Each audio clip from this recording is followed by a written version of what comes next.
guys, I'm just back with another video. So ఈ రోజు video వచ్చేసి వైజాగ్ టు హైట్ జర్నీ అనమాట. సో మా చిన్నోడికి అయితే సెండ్ ఆఫ్ ఇవ్వడానికి మా డాడీ అండ్ మా తమ్ముడు అయితే వచ్చేసారు. మా డాడీ ఇక్కడ చాలా ప్రేమ కురిపించేస్తున్నారు మా చిన్నోడి మీద, గారాల పట్టేవాడైతే మా ఇంటికి. సో వీడికైతే ఈలోపు జర్నీలో ఒక ఫ్రెండ్ అయితే దొరికేశాడు. So they started chit chatting అనమాట. సో స్టోరీస్ విన్నాడు, they share their toys. That's so sweet guys.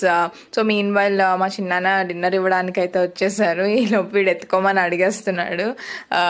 So after that the next day మేము రైల్వే స్టేషన్ దగ్గర దిగిపోయిన తర్వాత సిద్దిక్ అయితే చాలా అలసిపోయాడు. సో బేబీ క్యారియర్ ఉండబట్టి నేను వాడిని పడుకోబెట్టేశాను. సో రైల్వే స్టేషన్ చాలా రష్గా ఉంది. సో మనం బేబీస్తో వెళ్ళినప్పుడు వాళ్ళ యూటెన్సిల్స్ అన్నీ క్యారీ చేయడం చాలా important. So make sure you carry everything. So that's all for the video. Bye guys, please do subscribe for my channel.